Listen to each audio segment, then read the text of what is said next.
अस्सलामु अलैकुम। मैं सैयद अबू बकर बुखारी मौजूदा सियासी हालात और वाक़यात के तनाज़ुर में आपके सामने हाज़िर हूँ।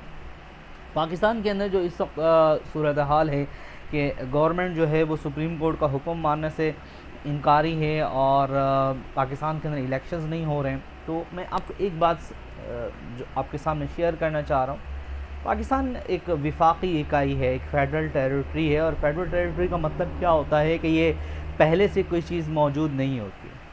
ये पहले से मौजूद सूबों के ऊपर मुश्तमिल एक नई इकाई होती है, एक नई चीज़ होती है। जैसे कि अगर हम मिसाल लें अमेरिका की, तो अमेरिका को जब बनाया गया आज से कई सौ साल पहले, तो वो 13 रियासतों के ऊपर मुश्तमिल एक फ़ेडरल टेरिटरी थी। साथ में हमारे पड़ोस में हिंदुस्तान है, तो वहाँ पे भी एक यूनियन गवर्नमेंट कहलाती है। पाकिस्तान भी ऐसे ही था कि सिंध, पंजाब, KPK और बलूचिस्तान के ऊपर मुश्तमिल एक फ़ेडरल टेरिटरी बनाई गई। अब बात ये थी कि अब अगर एक वफाकी हुकूमत आ जाती है तो सूबों की जो नुमाइंदा हुकूमत होगी उसका क्या होगा, उसकी गारंटी कौन देगा? तो उसकी गारंटी देता है हमारा आइन, जो सबसे ज़्यादा सुप्रीम है।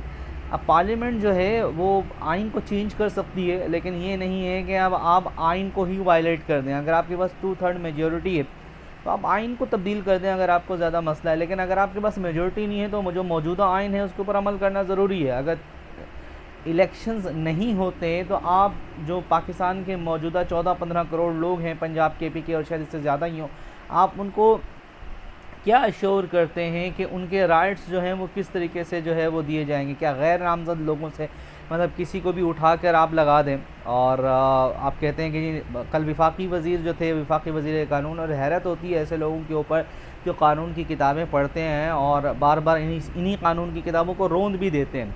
तो वफाकी वज़ीर आज़म नज़ीर तारड़ा ये कहते हैं कि 90 दिन तो हो गए हैं ना, अब क्या मसला? मतलब आपने 90 दिन करवा दिए तो अब आप इसको 1090 दिन के ऊपर भी ले जाएं तो कोई मसला नहीं है। तो बात यह है कि एक अजीब व गरीब सोच है। आज आपने एक नया काम शुरू कर दिया है, कल किसी की भी गवर्नमेंट हो तो वो ये कहे कि जी हम तो आसानी से करारदाद पास कर देंगे, हमारे ऊपर तो कोई भी जो ऑर्डर है उसको लाजिम व मलज़ूम नहीं है। सुप्रीम कोर्ट की जो मौजूदा सूरत हाल है वो उससे ज़्यादा अफसोसनाक है। इस वक्त होना तो यही चाहिए था कि जो तमाम जजेज़ हैं वो आइन के साथ खड़े हुए नज़र आते, लेकिन अनफॉर्चुनेटली आइन के साथ यहाँ खड़ा हुआ नज़र नहीं आ रहे हैं। जो जजेज़ हैं अपने मफादात के साथ खड़े हुए नज़र आ रहे हैं। सुप्रीम कोर्ट के जो चीफ़ जस्टिस हैं उमर अता बंदियाल साहब, उनके साथ जो है वो तकरीबन 7 और जजेज़ हैं, तो ये मिलाकर 8 जजेज़ होते हैं। वैसे टोटल सुप्रीम कोर्ट में 17 जजेज़ होते हैं और 2 जो हैं अभी तक उनकी पोस्टिंग नहीं हुई, तो मौजूदा 15 हैं। और 15 के अंदर जो हैं वो 7 एक तरफ हैं और 8 जजेज़ जो हैं वो दूसरी तरफ हैं, तो ये टोटल 15 की काउंटिंग बनती है।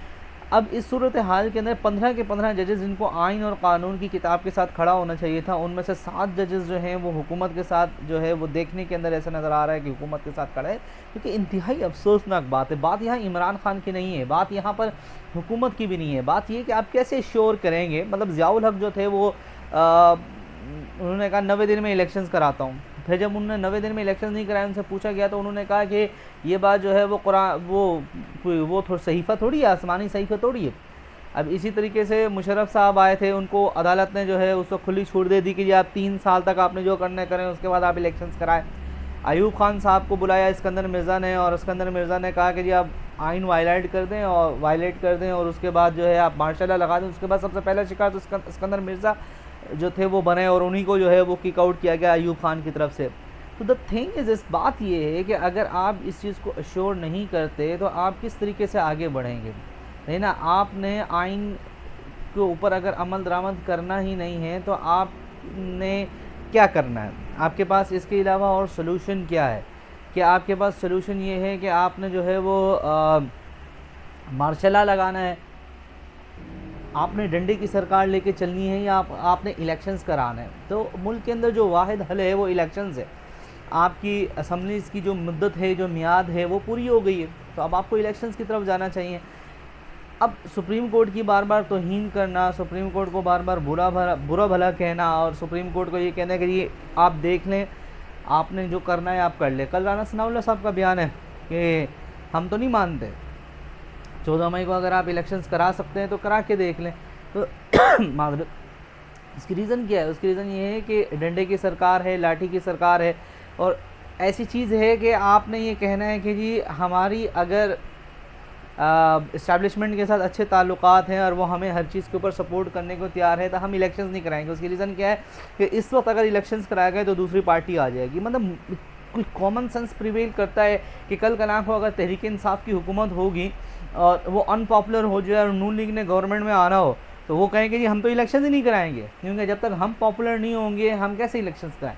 जरदारी साहब जैसा ज़ेरिक सियासतदान मुझे तो समझ में नहीं आती। गो के मुझे आसिफ अली जरदारी से बड़े मसले मसाइल रहे हैं, बड़ी परेशानियां भी रही हैं सिंध के साथ जो उन्होंने काम किया, लेकिन मुझे लगता था कि कोई हकीकत पसंद इंसान है। लेकिन परसों तरसों उन्होंने एक इंटरव्यू दिया, उस इंटरव्यू में उन्होंने कहा कि इमरान खान कोई पॉपुलर नहीं है, उसने 30,000 के ऊपर बच्चे रखे हुए, लड़के रखे हुए, और उसके चक्कर के अंदर ऐसा लगता है कि वो कोई बहुत ज़्यादा पॉपुलर हो गया। तो ये इंतहाई अफसोसनाक बात है। आप हकीकत से मुंह चुरा रहे हैं। आपको लगता है कि आप जो हैं वो अक्ल कुल हैं और आप जो हैं हर एक चीज़ को मैनेज कर लेंगे, तो अनफॉर्चुनेटली या फॉर्चुनेटली ऐसा नहीं है।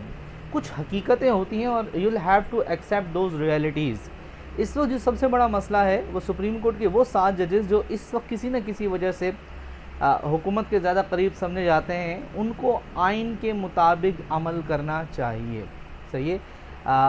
ये भी बात कही जा रही है कि जी 27 किलोमीटर के ऊपर जो मौजूद हुकूमत है इस्लामाबाद की, उसने जो है वो झाड़ू फेर दिया है पंजाब के अंदर भी और KPK के अंदर भी। इवन आज़ाद कश्मीर के अंदर मैनिपुलेशन करने की कोशिश की जा रही है, मैनिपुलेट करने की कोशिश की जा रही है बहुत सारी चीज़ों को। तो बात यह है कि जब आपके पास डंडे वाली सरकार आपके पीछे खड़ी हुई, क्योंकि उनको भी ये लगता है कि इमरान खान ने आके सबसे पहले उनको सीधा करना है, क्योंकि बहुत कुछ ऐसा हुआ है जो नहीं होना चाहिए था। मतलब आप देखें सोशल मीडिया के ऊपर क्या तूफ़ान बदतमीज़ी जो है वो मचा हुआ है सुप्रीम कोर्ट के ख़िलाफ़, नून लीग की जानिब से, नून लीग के सहाफ़ियों की जानिब से। इस वक्त महंगाई किसी को नज़र नहीं आ रही, पेट्रोल की प्राइजेस किसी को नज़र नहीं आ रही। वो सहाफ़ी जो कि 2-2 रुपए के बढ़ने के ऊपर ऐसी ऐसी तनकीद किया करते थे, आसपास शिराजी साहिबा को देख लें और बाकी लोगों को देख लें, तो आप इनको क्या कहेंगे कि इसका तो मतलब ये था कि पीछे से चाबी दी जाती थी और आप जो है वो आगे शुरू हो जाते थे। अल्लाह पाक जो है वो बेहतर करे पाकिस्तान के मौजूदा सियासी मंजरनामे के अंदर, लेकिन ये मुल्क के लिए बहुत नुकसानदेह। एक आम बंदा जो किसी न किसी तौर के ऊपर बिज़नेस की फील्ड के अंदर वाबस्ता है, जो किसी न किसी तरीके से सर्वाइवल कर रहा है, वो जब इस सूरत हाल को देखता है, मुल्क की इकोनॉमिक सिचुएशन को देखता है। आप पड़ोस के अंदर आप देखिए हिंदुस्तान जो है वो $550 अरब से ज़्यादा जो है वो लेके बैठा हुआ है, उनके रिसोर्स मौजूद हैं। और कल उन्होंने अपनी मर्सिडीज़ इलेक्ट्रिक जो कि टोटल हिंदुस्तान के अंदर बनी है उसका इफ्तिताह किया है। आईफोन का जो स्टोर है उसके इफ्तिताह हो रहा है। आईफोन अब इंडिया के अंदर बनेंगे, चाइना के अंदर नहीं बनेंगे।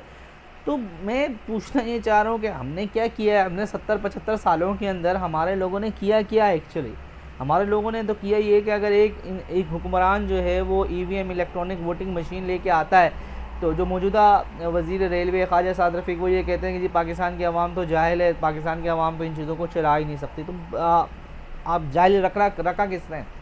आप लोगों ने इस मुल्क के ऊपर हुकूमत की है। फिर फजलुर रहमान साहब का जो है वो परसों बयान आया कि जब हमने धरना ख़त्म किया तो हमें आर्मी चीफ़ ने उस वक्त जनरल कमर जावेद बाजवा ने और जनरल फैज़ हमीद ने उस वक्त ये श्योर किया कि जी फरवरी मार्च के अंदर हम इंतखाबात करा देंगे, असम्बलीज डिज़ोल्व हो जाएंगी।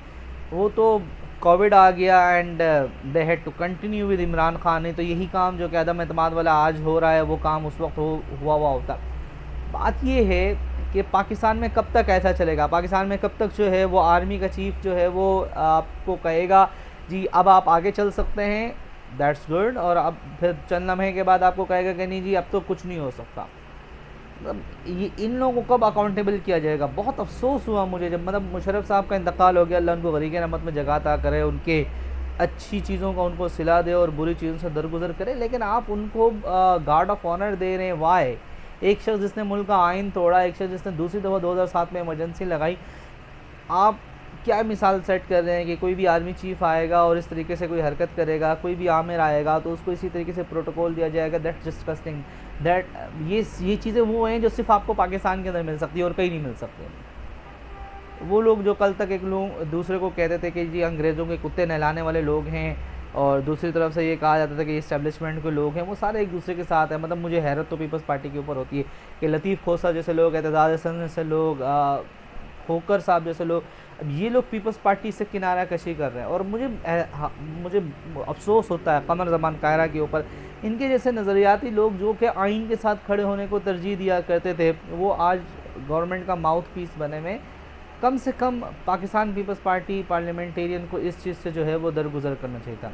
अपना, अपने रिश्तेदारों का, अपने अजीज़ व क़रीब का, सबका ख्याल रखेगा। इंशाल्लाह एक और वीडियो में मिलते हैं। अल्लाह हाफ़िज़।